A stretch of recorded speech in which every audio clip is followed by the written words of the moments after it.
በጸሎት አገር ቤት ያለው በፊት ብዙ ጊዜ ስለ ሀገር ነበረ በጸሎት እግዚአብሔር መጠየቅ የነበረው እግዚአብሔር መልስ ይሰጠኝ ነበር። አሁን ግን ከሀገር ከወጣው ብዙ ጊዜ ሆኖኛል። በብዛት ስለ ራሴ ሳይሆን ስለ ሀገር ነው በብዛት አሁን ማስበው ስለ ሀገር ነው። ግን እንደ ሀገር ቤቱ መልስ የለም እና ወይ ያጠፋሁት ያጎደልኩት ነገር አለ ብዬ አስባለሁኝ። እና በዚህ ላይ ያጠፋሹ ነገር ኖሮ አይደለም። አሁን ስትነግሪኝ በአብራርተሽ ሐሳብሽን ግልጽ አድርገሽ አንሸራሽልኝና ከዛ ለመመለስ እንዲመች አድርገሽ ንገሪኝ። ምናልባት ለመናገር የፈራሹ ነገር ካለ ምናልባት መልሱን በደንብ ላይ መለስ ይችላል። አይ አይደለም፣ ብቻ አገር ቤት እያለው በፊት ብዙ ጊዜ ህይወቴ በቤተክርስቲያን ላይ ነበር። ያው መላለሳለው ጎርጎሪዮስ እና ብዙ ጊዜ ጥያቄ ስጠይቅ ወዲያው ነው መልስ ማገኘው የነበረው። እና አንድ ጊዜ ምን ነበረ ገብርኤል መዘመራን ነበርኩኝ ጎፋ ገብርኤል እና ልመረቅ ስል ነው ከሀገር የወጣሁትኝ እንትን ሳልል እና ሁሉ ጊዜ ምን እላለሁ ስጠይቅ እግዚአብሔር ሆይ አገሬን ጠብቅልኝ፣ ቤተክርስቲያኔን ጠብቅልኝ። ይሄ ብቻ ነው ሁሉ ጊዜ የምጠይቀው እና ሁሌ መልስ ይሰጠኛል። እና አንዴ ቅዱስ ገብርኤል ቤተክርስቲያን ይመስለኛል እንቅልፍ አይመስለኝም እንደ ራእይም ይመስለኛል እና እየለመንኩት እያለ ሰማዩ ይከፈታል እና ከሰማዩ ላይ እምነበረድ የሚመስል መስቀል ይወርዳል። ወይ ከዛ ቀና ብዬ ሳይ አረ መስቀል እየወረደ ነው መሬት እንዳይወርቅ መስቀል ለህዝብ እየጮህ እናገራለሁ። እና ከታች ደግሞ 3 በጎች አሉ፣ ነጫጭ በጎች ቁጭ ብለዋል። እና ያ እምነበረድ የሚመስለው ከሰማይ ተከፍቶ እዛው ገብርኤል ግቢ ውስጥ ነው። በጎቹ መካከል ተክሎ ይወድቃል። ከዛ ያንን መስቀል አነሳና በእጄ ለቄሶች ልሰጥ ወደ ቤተክርስቲያኑ ገባለሁ እየጮሁ አረ መስቀል ለቄሶቹ የታሉ መስቀል? ማንም የሚሰማኝ የለም። ቤተክርስቲያኑ ክብረ በዓል ይመስለኛል ባንዲራ ለብሷል። ምን ቤተክርስቲያን እንደሆነ ነው የምትረጂው? ሰማዕታት ነው? ጎፋ ገብርኤል እሺ ገብርኤል ጎፋ ገብርኤል እና ቤተክርስቲያን መስቀሉን ልሰጣቸው በእጄ ይዤ ወደ ቤተክርስቲያኑ ነው የምገባው። አረ መስቀል ከሰማይ ወርዷል፣ አረ ቄሶቹ የታሉ ብዬ ስፈልግ ማንም ቄስ የለም። ከዛ እንደዛ እያልኩኝ ያ መስቀል እጄ ላይ ቀልጦ በሰውነቴ ይገባል። ከዛ እጄ ላይ ሳይሆን የለም መስቀሉ።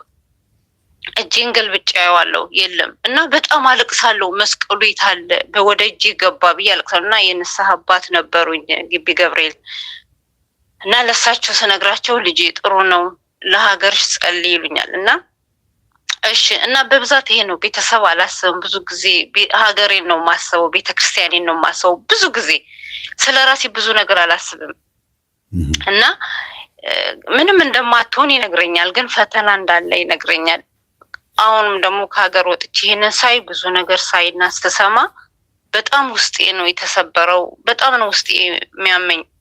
እና እዚህ ደግሞ መጥቼ ሳለቅስ ታይ እንደዚህ አትሁኝ ይለኛል። በትልቅ ድንጋይ ላይ ቁሚና ይለኛል። ድምፁ ብቻ ነው የሚሰማኝ። ለህዝበ ክርስቲያኑ በእምነታችሁ ጽኑ፣ በእምነታችሁ ጽኑ፣ ፈተና አለ፣ በእምነታችሁ ጽኑ እያልሽ ከፍ ያለ ድንጋይ ላይ ቆመሽ ለህዝበ ክርስቲያኑ ንገር ይለኛል። ውጪ ስለነበርኩ የሆነ የፓልቶክ ትምህርት ነበረን እና በዛ ለህዝቡ ነገርኩት። ያው በተለያየ ሀገር እዛ የተሰበሰብን ነበርን። በእምነታችሁ ጽኑ፣ በእምነታችሁ ጽኑ። ነጠላ ለብሰው ተመሳስለው ገብተዋል እና ያውም ይሄ ቆይቷል፣ ትንሽ ቆይት ብሏል። ይሄ በእምነታችሁ ጽኑ ተብላችኋል፣ በእምነታችሁ ጽኑ፣ ነጠላ ለብሰው ተመሳስለው ቤተክርስቲያን ገብተዋል ብዬ እላችኋለሁ። አይ በጣም እሺ እናመሰግናለን አሉ። እና አንድ ጊዜ ነው 2009 ላይ መጥቼ ነበር አገር ቤት። እዛ ቤተክርስቲያን ነገርኳቸው። በእምነታችሁ ጽኑ ጽኑ እያልኩ ተናገርኩኝ። እና እዚህ ደግሞ ስመጣ ሁሉ ጊዜ ስለ ሀገር ስለሆነ ኪዳነ ምህረት ትመስለኛለች በሰማይ ላይ የኢትዮጵያ ካርታ ተስሎ በካርታው መሃል ላይ ኪዳነ ምህረት እጇን ዘርግታ ቆማለች። ኪዳነ ምህረት እላለሁ እና የኢትዮጵያ ባንዲራ ከቦታል። አልቅሳለሁኝ ተንበርክኬ ማለት ነው። እና ሀገሬን ኪዳነ ምህረት ሀገሬን ስላት ህዝቡ ደግሞ አይዞሽ ሀገርሽ ኢትዮጵያ ምንም አትሆንም ይሉኛል። እና በካርታው መካከል እጇን ዘርግታ ያለሁኝ ኪዳነ ምሕረት ቆማ እና አገርሽ ምንም አትሆንም ይሉኛል። በቃ ሁልጊዜ ይሄ ነው ወይስ ምንድነው? ወይስ እኔ ከሌላ ኢትዮጵያኖች ለያለሁኝ እኔ በየ ሁልጊዜ አስባለሁ። አገሬ መግባት እፈልጋለሁ፣ ግን የማየው ነገር ደግሞ ያሳዝናል። እና በብዙ ጭንቀት ነው ያለሁት። በጣም ብዙ ነገር አስባለሁ። አሁን ይኸውልሽ ጭንቀቱ ነው። አሁን ብዙ ጊዜ ጭንቀቱ በጸሎት ከሆነ ግልጥ አድርጎ ያሳይሻል እግዚአብሔር። ይሄ ማለት ይሄ ነው፣ ልትጸልይላቸው ይገባል።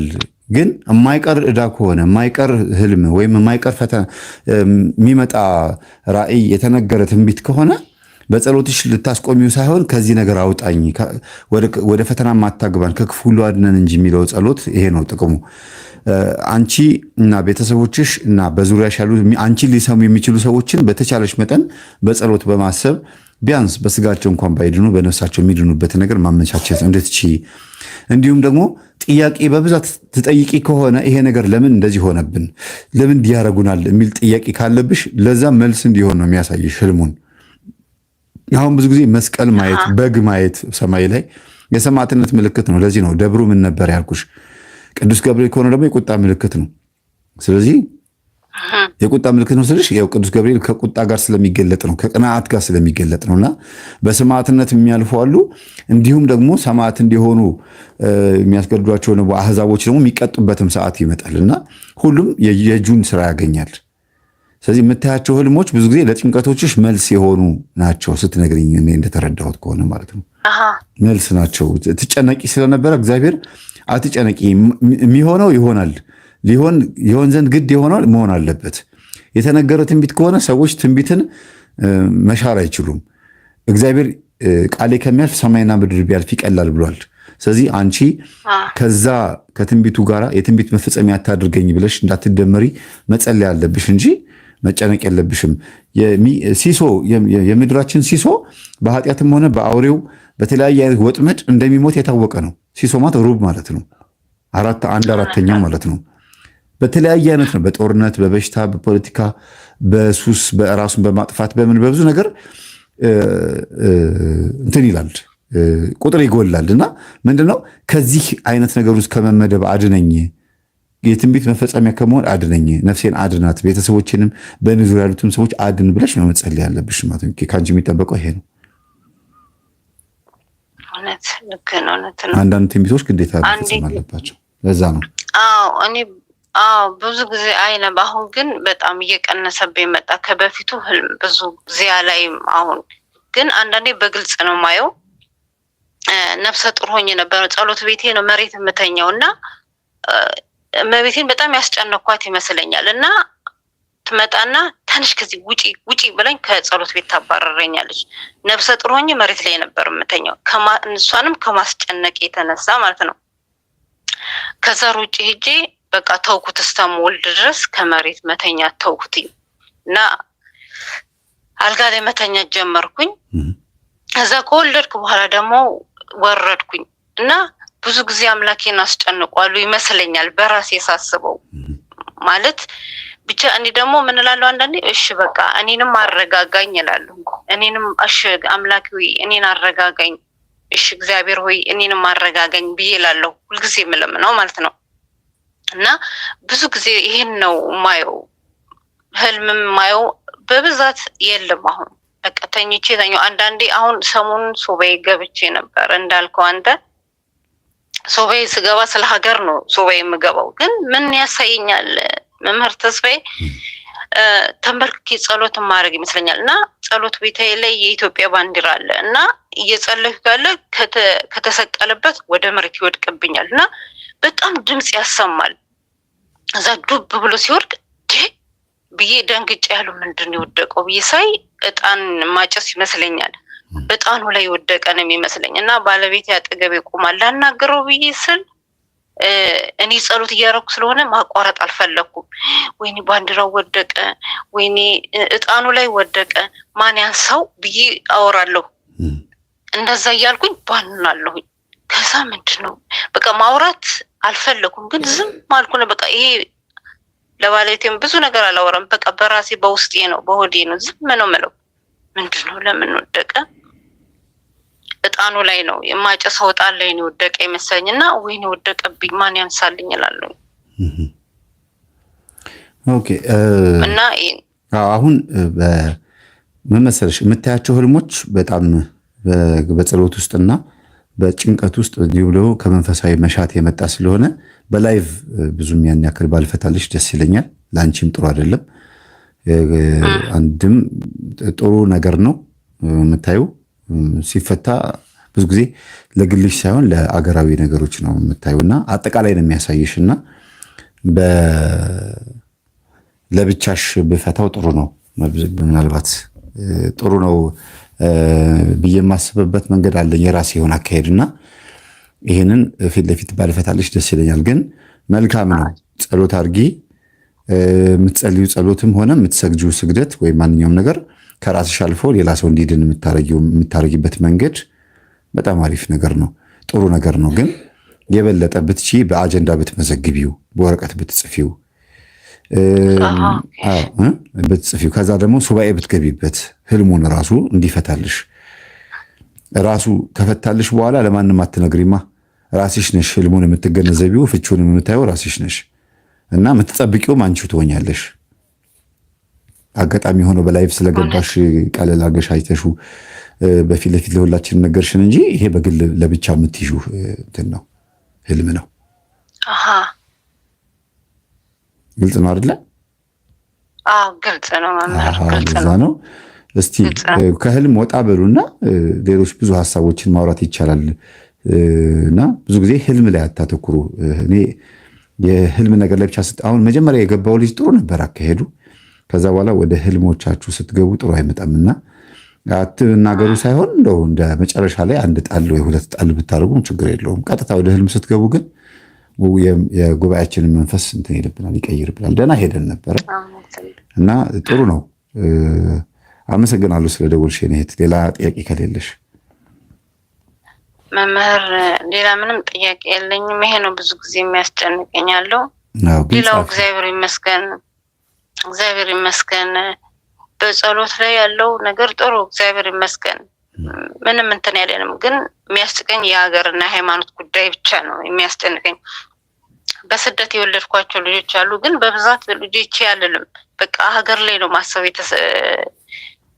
ሀገርና ሃይማኖት ላይ ነው ማሰበው። ልጆቼ አንተ ሰጥተኸኛል፣ አንተ ያቸው፣ አንተ ጠበቃቸው ነው ምለው በጣም ሌላ ምንም እንትን የለኝም። እና አመስጋኝነት አይምሮ ይከፍታል ይባላል። የሚያመሰግን ሰው ሁልጊዜ አይምሮ ብሩህ ነው። ከማመስገን ስለሚጀምር እግዚአብሔርም ቸር ነው። እንደ አባት ታይቷል። እኔ እንደ አባት ታይቻለሁ ማለት ነው። እንደ ፈጣሪ እንደ አምላክ ታይቻለሁ ማለት ነው። ሲቸግራቸው ብቻ መጥተው የሚጨቀጭቁኝ አይደለሁም ማለት ነው ብሎ እግዚአብሔር ለኛ ቅድሚያ ይሰጣል። ለሚያመሰግኑት፣ ለኛ ስልሽ ለሚያመሰግን ሰው ማለት ነው። እና የምናመሰግን ከሆነ ሁልጊዜ ቅድሚያ ነው እግዚአብሔር። በጥቂቱም ቢሆን የሚያመሰግን ሰው በጣም ለእግዚአብሔር ቅርብ ነውና የሚያማርር ሰው እንዲያውም ሩቅ ነው፣ በጣም ሩቅ ነው፣ አይታይም ራሱ እና ቅርብ ለእግዚአብሔር አካል ኖሩት አለ ሩቅና ቅርብ ምረው ለመልስ ነው የምልሽ። እግዚአብሔር ለኛ ለመመለስ ሩቅና ቅርብ ይባላል። ጆሮቹም ቅርብ ናቸው፣ ጆሮቹም ወደ እኔ ዘንበል አደረገ ይላል። ምንድነው እግዚአብሔር ጆሮ ኖሮት እንደዚህ አዘን ብሏል ማለት ሳይሆን ሰማኝ፣ አደመጠኝ፣ እሺ ያለኝ፣ መለሰልኝ እንደማለት ነውና ለአንቺም ከራስሽ ይልቅ ለሀገርና ለሃይማኖት ወይም ደግሞ ለሰው መዳን ብለሽ የምታደርጊውን ነገር ማቋረጥ የለብሽም። በዚሁ ቀጥይበት። መልካም ነው፣ ደስ ይላል። አመሰግናለሁ። እሺ መምህሬ፣ በጣም ነው የማመሰግነው። እግዚአብሔር ይስጠልኝ። አሜን። መልካም ምሽት። ማለት ለረጅም ጊዜ ለረጅም ዓመት በህልሜ እንደዚህ እየመጣ የሚገናኘኝ ነበረ። ከዚህነት ጀምሮ ነው ማለት በቃ ነፍስ ካወቅኩ ጀምሮ እስካሁን እድሜ ድረስ የምታውቂው ሰው ነው እንደዚህ በህልሜ አንዳንዴ የማውቀው ሰው፣ አንዳንዴ ደግሞ የማላውቀው ሰው እና በቤተሰብ ሁሉንም ግን በቃ አይ ከቤተሰብ አይደለም ከሰፈር ሰው ወይ እንደዚህ አይቼ የማውቀው ሰው፣ ትልቅ ሰው እና አይ አይደለም ወጣት ወጣት የሆነ። አለባበስሽ ምን ነበረ? ማለት አሁን የምለብሰው አይደለም። ያኔ እንደዚህ ይታይሽ በነበረበት ሰዓት አለባበስሽ ምን ነበረ? ታይት ምናምን ግልጥልጥ ብሎ መሄድ ምናምን ጎረምሶች ባሉበት እንደዚህ ብዙ ማለፍ እንደዚህ ነገሮች አሉ። አዎ እንደዛ አለ ማለት የምታስታውሹ ነገር ካለ ማለት ብዙም ግልጥልጥ ያለ አይደለም ለብሰው፣ ግን ሱሪም ለብሳለሁኝ ቀሚስም አደርጋለሁ። አይ የዝሙት መንፈስ ከወንዶች ስታልፊ ሲያዩሽ ምናምን የእነሱ የዝሙት መንፈስ መጥቶ ሌሊት ሊገናኝሽ ይችላል። አንቺ ጋር ደግሞ መከላከያው ከሌለ ማለት ጾም ጸሎቱ ማለት ነው ከሌለ መንፈሳዊ ህይወቱ ከሌለ ቀጥታ ዘው ብሎ ገብቶ መጥቶ በተኛሽበት በተዘጋ በር የማይገባበት ምክንያት የለም፣ መንፈስ ነው። ስለዚህ ቀን ካየሽ ማታ ይመጣል። በተለይ በዝሙት ካሰበሽ አንቺን ለማግኘት በጣም የሚያደባና እቺ ልጅ የት ነው ማናገራት የት ነው ማገኛት እያለ ቀንም ሌሊትም የሚያስብሽ ሰው ካለ የእሱ መንፈስ ቀጥታ መጥቶ ይገናኛል። እሺ ያው የዛን ጊዜ እንደዚህ ማለት ብዙም ጎበዝ አይደለሁኝም፣ ግን በቃ ጾም አለው ጸልያለሁ፣ ቤተክርስቲያን ሄዳለሁኝ። ግን የበለጠ የእናንተን ትምህርት እያየሁኝ እየተማርኩኝ ምናምን አሁን እንደ ጎበዝኩትኝ አይደለም። እና የዛኔ በቃ እንደዚህ አይነት መንፈስ መጥቶ ሲገናኝሽ ከተገናኝሽ በኋላ ባህሪሽ ይቀያየራል። ሌሎች ወንዶች ለፍቅር ሲጠይቁሽ ሲቀርቡሽ ምናምን ባህሪ የመቀየር ጸባይ የመቀየር ነገር አለ። ማለት በቃ አብዛኛው ወንድ የሚለኝ በጣም ነው የምታስፈሪው፣ ለምሮ እንደዚህ ሲቀርቡሽ በጣም ደስታ ያለሽ ተጫዋች ነሽ፣ ግን በቃ መጀመሪያ ሳይሽ በቃ በጣም ነው የምታስፈሪው። እንደዚህ ፊትሽን ፈታ ካላደረግሽው መቼም አታገቢም። አንቺ ላይ ታወቅሽ ይችላል፣ ግን የሚያይሽ ሰው በጣም ታስፈሪያለሽ። በቃ የሆነ የሚያስፈራ ነገር አለሽ ነው የሚለኝ አብዛኛው ሰው ማለት ነው። ይገርማል በጣም ቤተሰቦቼ። እህታችን የምትናገረው ነገር ትክክል ነው፣ ግን እውነት መሆኑን የምናረጋግጠው በአንድ ነገር ነው። ይቅርታ ማይክሮፎን ልቀይር ትንሽ ባትሪ እንዳያዘጋብን። ይቅርታ የኔት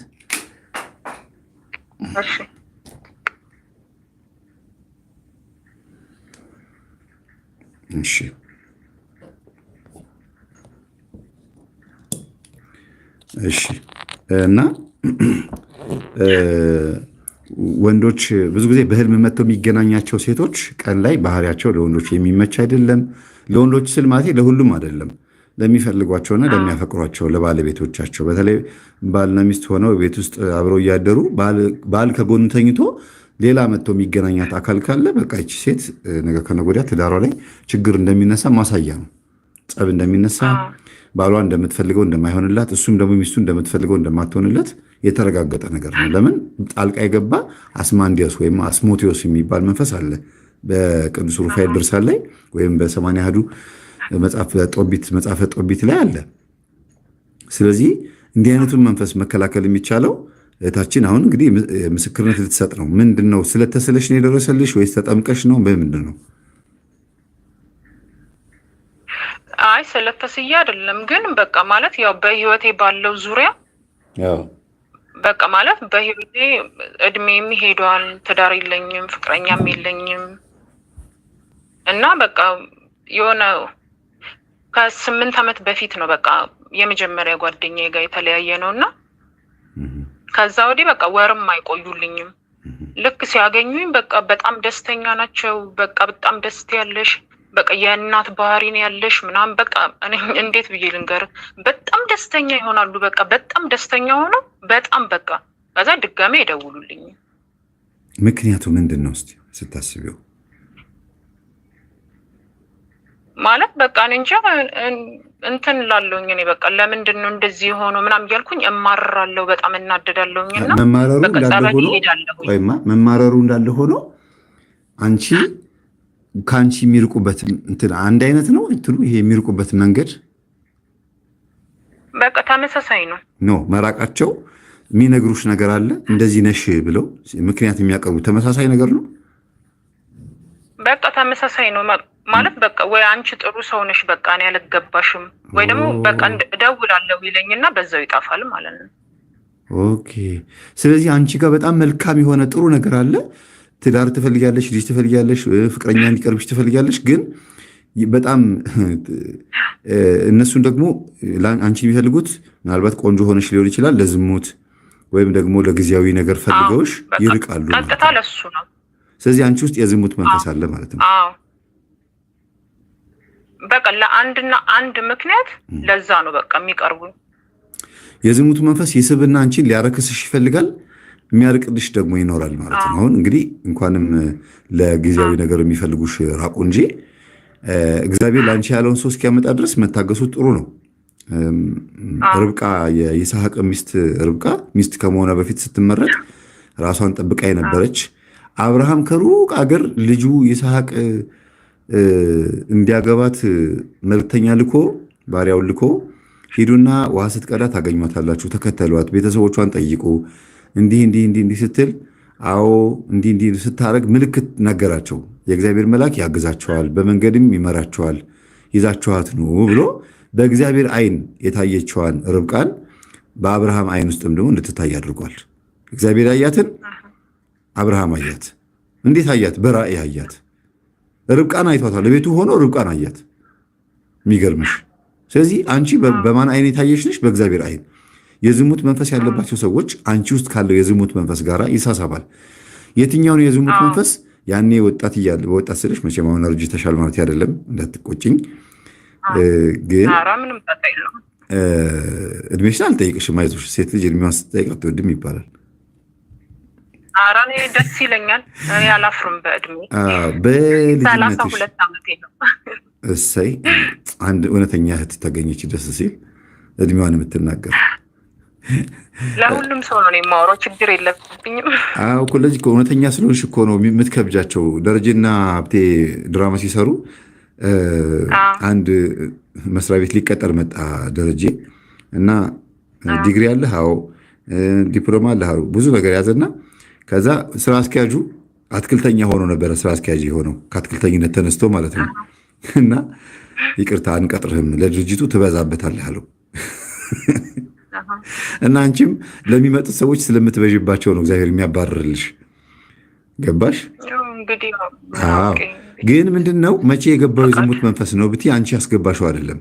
ራሱ በአለባበስሽ አንቺ ያስገባሽው ስል ወደሽ ሳይሆን ሳታውቂው በአለባበስም ሊሆን ይችላል። በብዙ የዛር መንፈስ ያለባቸው የዝሙት መንፈስ ያለባቸው በየናይት ክለቡ በየጭፈራ ቤቱ የሚጨፍሩ ብዙ አይነት ህይወት ያዩ ወጣቶች አንቺን በዝሙት አይን ያዩሻል። የስግደት የጾም የጸሎት ህይወት ከሌለሽ ደግሞ ያ መንፈስ አንቺ ውስጥ ገብቶ ይስተናገዳል ማለት ነው። ዛሩ ይሰበስባል። ዛሩ ሰብስቦ ይዝና ሊያስጠቃሽ ይሞክራል። አንዳንድ ሰንበት ተማሪዎችን በቅርበት የማናገራቸው በቃ ናይት ክለብ ልንጨፍር እንሄድና ወይም የሆነ ቦታ ልንዝናና እንሄድና በቃ ድንግልናችን እንዳይሄድ ተጠንቅቀን ከስንት ስቃይ ውስጥ ወጥተን ነው እንደዚህ በቃ የመጣ ነውና በቃ ይፈታተነኛል ይላሉ። ለምን? የዝሙት መንፈስ መጀመሪያ ያለባቸው ያንን ንጽህናቸውን እንዲወሰድ ጥረት ያደርጋል። ግን የሚጠብቃቸው መልአክ አለ። ገባሽ? ፈተና ውስጥ እኮ ይገባሉ። ሁሉም መንፈሳዊን የሚሉ ሰዎች ይገባሉ። ግን ማን ነው ሳቢው? የሳበው ማን ነው? ያ በእንዝላልነት ጊዜ የገባው መንፈስ ነው። አሁንም አንቺ እንግዲህ ይሄንን መንፈስ እንደተገላገልሽ እረዳለሁ። ምስክርነቱ መልካም እንደሚሆን ተስፋ አደርጋለሁ። እስቲ ጨርሽልና እና እንትን እንጦጦ ማርያም ሄጄ 3 ቀን ተጠመቅኩኝ። ቀሲስ ሄኖክ ነበሩ የዛን ጊዜ። እሺ። እና በቃ 3 ቀን ተጠምቄ መጣሁኝ። እግዚአብሔር ይመስገን። በቃ ከዛ ቀን ጀምሮ በቃ ቢያንስ 2 ዓመት ይሆነኛል አሁን። በዚህ 2 ዓመት ውስጥ ራሱ 2 ወይ 3 ነው በቃ ማላቀው ወንድ የመጣብኝ። እሱንም አልተገናኘኝም። በቃ በጣም ታግዮ ምናምን አሸንፈውና ከስሩ ሄድበታለሁ። ይገርማል በጣም። እና እግዚአብሔር ይመስገን። በቃ መቤቴ መርጂም ብያት እሷ መረዳች። ተናግሮ ነው የወጣው? አይ አይደለም፣ ኧረ እንደዚሁ በቃ ተጠምቄ መጣሁኝ። በቃ መጥቼ በቃ ቤቴ አድሬ በቃ ከዛ ቀን ጀምሮ አልመጣብኝም። በጣም ይገርማል። አሁን አይምሮሽ ዝግጁ ነው አይደል? ለትዳርም ሆነ ለምንም? አዎ ነው። ጥያቄ ያቀረበልሽ ሰዎች በዙሪያሽ ያሉ አሉ? አለ። እንዲያቀርቡልሽ የምትፈልጋቸው ናቸው? ማለት በቃ የሆነ አሁን ላይ በጣም ስልችት ስላለኝ በቃ ወይ የሆነው ይሁን ምናምን ነገር ልና ግን በቃ እንደዛም ሆኖ አይሳካልኝም ማለት እኔ እንጂ አላውቅም። እኔ መሞከሬን አላቆምም። በቃ እነሱ መራቃቸውን አያቆሙም። እንጃ እንግዲህ። የት አካባቢ ነሽ? እዚህ ኢትዮጵያ ነሽ? አዲስ አበባ? አይደለም፣ እዚሁ ቅርብ ነኝ ከአዲስ አበባ። አይ እንግዲህ ያለሽበት የመንፈሳዊ ሕይወት አቋምሽ ጥሩ ከሆነ እንግዲህ ከፋሲካ ጀምሮ እስከ በዓለ ሃምሳ መጨረሻ ድረስ 9 ሙሽራን ያጋባሁት ልክ አንቺ እንደምትነግሪኝ ነው ኬዛቸውን የሚነግሩኝ እና እግዚአብሔር ያዘጋጅሽ ልጅ ከሆንሽ ልክ እንዳንቺ ደግሞ አሉ በጣም ምስኪን የሆኑ እግዚአብሔር ሆይ እግዚአብሔር ማነው መምህርዬ እግዚአብሔር የምትፈራ እንደው ሴት የለችም እንደው በቃ ተቸገርን እኮ በቃ አጭበርባሪዎቹ እየሆኑ አስቸገሩን ብለው ታማኝ ሴት ደግሞ ያጡ በጣም ብዙ ወንድምና እህቶች አሉ እና እግዚአብሔር እውነቴን ነው የምልሽ እግዚአብሔር ምክንያት ቢያደርገኝም እንድትገናኙ ምክንያት ቢያደርገኝም ግን ደግሞ ያለሽበትን መንፈሳዊ ሕይወት አቋም ደግሞ ማወቅ እፈልጋለሁ እና በውስጥ መስመር ላውራሽ። አዎ እንደዛ ቢሆን እንደውም ደስ ይለኛል። ማለት ብዙ ነገር ማውራ ካለ በቤተሰቦቼም ዙሪያ እንደውም የእሑድ ዕለታው መሰለኛ 48 ነው ስንት ነበረ የላይቭ የገባው እሱ ላይ የደወለች ልክ ነበረ። እንደውም ዛሬ ነበር የሰማሁት አንድ አባት እንደዚህ አዋሪ ብለውኝ ምናምን ነገር እያለች ማለት ነው። እና እኔም አንድ ጓደኛ የነበረች እና አንድ አባት አሉ የቤተክርስቲያን አባት ናቸው እና ደዊና አዋራቸው ወይ ላውድ አላደረኩትም ግን ይሰማል። ይሰማል። ምንም አልተቋረጠም። ሴቭ ለማድረግ ነው ስልክሽን። እና እንደዛ ብለ ማለት እኔ ሲጀመር ከቤትም የምቃወመው ነገር አለ። አባቴ ለምሳሌ ማለት የሆነ አጠር ላርግልና ሰዓትም እንዳልይዝ አውደ ነገስት ነበረኛ ቤት ማለት እኔ ሕፃን ሆኜ ይመስለኛል እንደዚህ ወይ ይገብር ነገር ነበር መሰለኝ። ግን በቃ በጣም የቤተክርስቲያን ሰው ነው እና የቆሎ ተማሪ ሆኜ እንደዚህ ወደ 70 ጋንንት ምናምን ነገር ውድድር እናደርግና እኔ እንደዚህ ጠራለሁኝ። ለዛውም ለሰው እንዲታዩ አድርጌ ለእኔ ብቻ ሳይሆን ለሰውም እንዲታዩ አድርጌ እጠራና እንዲደርድሬ አሰልፍ ያስቀምጣቸዋለሁ ምናምን ነገር ይለናል ማለት ነው። ከማን ጋር የሚወዳደሩት? እና እዛው ካሉት ከተማሪዎቹ ጋር። የሚገርም ነው በጣም። ከሳቸው ነው የተወለድሽው? ከሳቸው ነው የተወለድሽው? አዎ በቃ በስተርጅና ነው የወለደንና። ጥያቄ ግን እንዳትቀይርብኝ። እኔ ያልኩሽ በትክክል በስጋ ይወልዱሻል ወይስ እንደው እንደዚህ ማደጎ ልጅ ነሽ ነው የተሳቸው? አይ አባቴ ኖራ። እሺ እምልክ እኮ ማለት ነው አባቴ እንደዚህ አውደ ነገስት ነበረው። አባቴ ስትይ የመሰለኝ እኔ ንስሐ አባቴ ወይም ደግሞ የሆነ እንደዚህ ምትቀርቢያቸው መስሎኝ ነው። ወላጅ አባትሽ አይደለም? አባቴ ራሱ ወላጅ አባቴ። እሺ። እና ሁሉን ነገር እርግፍ አድርጌ ትቼ ማለት እንደዚህ ለሰው ክፋት ሰርቼበት አላቅም። ግን የንስሐ አባቴ የዛኔ ልጅም ስለሌለኝ በጣም ልጅም ስለምወድ ለልጅ እንደዚህ አይነት ነው ምናምን የሚባል አንገት ላይ የሚታሰራል አይደለ? ይሰማል? አዎ ይሰማል። አይነት ማለት የቡዳ ማለት ነው። እና ከዛ ላይ እሱም ብቻ ነው የምጽፈው። እና ደግሞ እንደዚህ ለሚጋቡ ሰዎች ምናምን ኮከብ ይቆጥርላቸው ማለት በአይን ያየሁት ማለት ነው። እና እሱም ብቻ ነው የማደርገው። እሱ ደግሞ ክፋት የለውም ብሎኝ ንስሐ አባቴ እሱም ብቻ ነው የምሰራው፣ ሌላ ነገር እኮ አልሰራም ይለኛል። ማለት እኔም ሰንበት ተማሪ ነበርኩኝ። ያው አንተም እንደምታውቀው ሁላችንም እናውቀዋለን። በዚህ ዙሪያ ማንም የሚያስተምረን የለም፣ የታወቀ ነው። ግን እንደዛም ሆኖ ማንም ሰው ሳይነግረኝ እኔ በቃ እስከ 12-13 ዓመቴ ነው አብሬው የኖርኩትኝ። እዛ ድረስ በጣም እቃወማለሁ። መጽሐፍ አውጥተህ ጣል ማለት መጥፎ ይሁን ጥሩ ይሁን እኮ አልሰማሁኝም፣ አላየሁኝም፣ ማንም አልነገረኝም። ግን አልወደውም። በቃ እኔ እንደዚህም አታድርግም፣ በቃ ይሄን ጣለው ከዚህ ቤት በቃ ቶ በቃ ልጆችን ቢታሙ ወይ ሐኪም ቤት ይዳኑ ወይ ሌላ ቦታ ሄደው ይዳኑ፣ አትስራላችሁ በቃ አንተ ቶ። እኔም ልጅ ወዳለሁኝ ግን አትስራላችሁ በቃ ቶ ምናምን ነው የምለው አባቴም ማለት ነው። ይገርማል።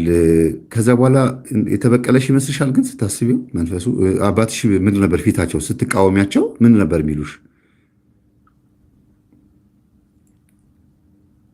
አዎ እና በቃ ማለት አይ በቃ ጥለዋለሁ አንቺ ካልሽኝ እኔን ደግሞ ይሰማኛል፣ በጣም ነው የሚወደኝና አንቺ ካልሽ ምንም ችግር የለውም ነው የሚለው። ይሄን ልብስ እንኳን አትልበስ ካልኩት እሺ ነው የሚለው። እሱ አልወደደችውም አልለብስም ነው የሚለው። እና ግን ደግነቱ እኔ ባልኩት ሰዓት አልነበረም የጣለው። ረግሞሽ እኮ እንዳይሆን ብዬ ነው። እንዴት እንደዚህ ትይኛለሽ ብሎ ረግሞሽ። የረገመሽ ሰው አለ አይልም፣ እንደዛ አይልም። የረገመሽ ሰው አለ? የረገመሽ አጠገብሽ የከፈትሽው ቴፕ ምናምን አለ? የተከፈተ ነገር ካለ ትንሽ ለየት እየሆነ ነው ድምፅ። ኧረ ምንም ነገር የለም። የረገመሽ የምታስታውሹ ሰው አለ ወይ? ከጎረቤት ወይ ከዘመድ ወይ ከእናት ምናምን? እኔ እንጃ አላውቅም። ወይ ምናልባት ወይ እናቴ ብዬ ነው የማስበው። ምን እስቲ የምታስታውሹ ነገር አለ? ማለት እሷ በቃ የእሷ ራሱ መዓት ነገር ነው። በፊት ሙስሊም ነበረች፣ ተጠምቃ ነው ኦርቶዶክስ ሆና ነው አባቴ ያገባት። እና ቤተሰቦቿ ጋር ብዙ ኮተት ነው ያለው። ማለት እንዲህ አለፍ አለፍ እያልኩኝ ስነግርክና በጣም ኃይለኛ ናት። እኔን አይደለም አባቴን ራሱ በጣም ነው በቃ የሆነ ልትመታ ሁላ ነው የምትደርሰው። በጣም ትጮኻለች፣ ትቆጣለች፣ ትሳደባለች፣ ትራገማለች። እስቲል ማለት ነው እኮ እርግማን ካለ አለ። አሁን ሴት ልጅ ወደ አባቷ ስለምታደላ ወደ አባትሽ ስታደይ እኔ ደግሞ ለአባቴ ነው የማደላው እኮ። ፍቅር ቀንሰሽባት ከሆነ ልትራገም ትችላለች ነው ያባባል። እሷ በቃ እንደዚህ አፏ ላይ ነው ያለው። በቃ እንትን ትላለች። እና እናቷም እንደዚህ ጨሌ ምናምን ነበራት። ግብሩን ስታቆም አይኗን አሳውሮ ምናምን የገደላት እና በቃ በእሷ ጋም በኩል ብዙ ኮተት አለ። በእሷ ጋም ብዙ ኮተት አለ። አባቴም ቢሆን በጣም የዋህ ሩህሩ፣ በቃ በጣም የእናት ሆድ ያለው ሰው ነው። ግን እንደዛም ሆኖ በቃ አለማወቁ በጣም ጎርቶታል። ስለዚህ አንቺ በማን የወጣሽው ጸባይ? በአባትሽ ይመስለኛል። በአባቴ በቃ ከፀጉሬ እስከ እግሬ ጥፍር መልኬ ራሱ አባቴ ነው የሚመስለው። ልክ እንደዛ ሲሆን ደግሞ በስስት አይን ሲመለከቱሽ አባትሽ አብሮ ውስጥ ያለው የዶክተራው መንፈስ ደግሞ አብሮ ያይሻል ማለት ነው። እንደዚህ ስለ ጠቆር ምናምን ነገር ራሱ የሆነ ሰው አስታውሳለሁ ሲያወራ፣ እንዴ እሱ እኮ የልጆች ጠባቂ ነው ሲል ሰምቼው ያውቃለሁ ሕፃን ሆኜ። ስለዚህ ጠብቅልኝ ብለው ሾመውታል ማለት ነው። ለዚህ ነው በቃ አንቺ ወንዶች የሚሸሹሽ። አይታወቅም። ይገርማል። ለማንኛውም በቅርበት እንድናወራ ፈልጋለሁ። ስልክሽን ሴቭ አድርጌዋለሁ። ከጸባይሽም ከንግግርሽም የሆነ ጥሩ አቋም እንዳለሽ ነው የምንረዳው። እና ቀጣይ ደግሞ እስኪ የገና እስከ ገና ጊዜ ድረስ እስከ ጥምቀት ጊዜ ድረስ ደግሞ ካሉት ሙሽሮች ውስጥ አንዷ ልትሆኚ ትችያለሽ። አይታወቅም። ምን ልትሆኚ? አንዷ ሙሽራ ልትሆኚ ትችያለሽ። ምን ይታወቃል እምልሽ። በስመ አብ እግዚአብሔር አምላክ አድርጎት ነው። እና ትልቁ ነገር ጥሩ ተመኝ ጥሩ ታገኛለህ ነው። እና መልካም ምኞት ሁልጊዜ አይምሮች ላይ እኔ አይሳካልኝም፣ እኔ ወንዶች ሲቀርቡኝ እንዲህ ናቸው፣ እኔ ጥሩ ስሆንላቸው እነሱ እንደዚህ ምናምን የሚለውን ታዩና ዝም ብለሽ በቃ መምህር እንደዚህ ብሏል በቃ ይሆናል ብለሽ ማሰብ ነው። እኔ ስላልኩ ሳይሆን አይምሮችን አሳምኙ። ከዛ ያንን መልካም አስተሳሰብ በአይምሮች ላይ ስትቆጣጠሪው ራሱ መንፈሱ ክንፉም ተመቶ ነው የሚሄደው። ለምን ሁልጊዜ አይምሮችን ላይ መልካም ነገር ባስቀመጠን ቁጥር ያንን ነገር መከላከል ያቅተዋል፣ አይችልም። ኔጌቲቭ የሆኑ ሀሳቦች ግን ውስጣችን እየመጡ ፍርሃት ካደረብን ያንን ነገር ያጎለብተዋል፣ ያሳድገዋል ማለት ነው። እኔ እንደዚህ ነው የምለው። በቃ ሁሌም ምንም ነገር እዚህ ምድር ላይ ለእኔ የሚሳካ የለም ነው የምለው። ሁሌም ምንም ነገር በገንዘብ እንኳን የምገዛው ነገር ተሰልፌ እኔ ስደርስ ያልቃል ወይ ዝግ ነው ይባላል። ምክንያት አይጠፋም። ያስብሽው ነው የሚሆነው ማለት ነው። አሁን እኮ ሰይጣን ምንድን ነው ጥበብህ ሲባል ጥበቤ ሰዎች እንደሚያስቡት ነው አለ መጽሐፈ መነኮሳት ላይ። ምንድን ነው ጥበብህ አሉት። እኔ ጥበብ የለኝም፣ ጥበቤ ሰዎች እንደሚያስቡት ነው። እውነቱን ነው። አይገርምም? ስለዚህ አንቺ የምታስቢውን ነው እንደ ጥበብ አድርጎ የሚጠቀመው። እሱ እኮ ምንም እኮ አይነት ኃይል የለውም። በአይን የማይታይ ነው ተፈጥሮ፣ በአይን የማይታይ ፍጥረት ስለሆነ ብቻ ነው የሚሸውደን እንጂ ምንም እኮ ጥበብ የለውም። ኧረ ምን አባቱ ደግሞ ከሱ የሚበልጠው ክርስቶስ እኛ ጋር አይደል እንዴ? ምንም ስልጣን የለውም። አይዞሽ እናወራለን። እሺ እሺ። በጣም ነው ደስ የሚለኝ። በቃ እኔ እንጃ ብትደውልልኝ በቃ እንጃ አላውቅም። እንግዲህ አራተኛዋ እህቶች በጣም ደስ ይለኛል። በዚህ ሳምንት ብቻ አርብ በስልክ ጥሪ አናገራለሁ ብዬ አስቤ ነበር። አሁን ክረምት ላይ እንግዲህ የትም ቦታ ብዙም ስለማልሄድ በስልክ ቁጭ ብዬ ብዙዎቻችሁን አናገራለሁ። ላይቭን ከፍተዋል። እንደዚህ ቪዲዮ ፊት ሳይሆን ኖርማሊ የላይቭን ስልክ ከፍተውና ሰዎችን ማዋራበት ቀን ነው። ብዙ ጊዜ አርብ እንደዛ አደርጋለሁ። እግዚአብሔር ከፈቀደ ያው ነው። ትንሽ ቢዚ ስለሆንኩ ነው በስራ እና መልካም ምሽት ይሁንልሽ። ሰላም ሁኚ። አሜን። እሺ፣ ሰላም ሁኑ እናንተ።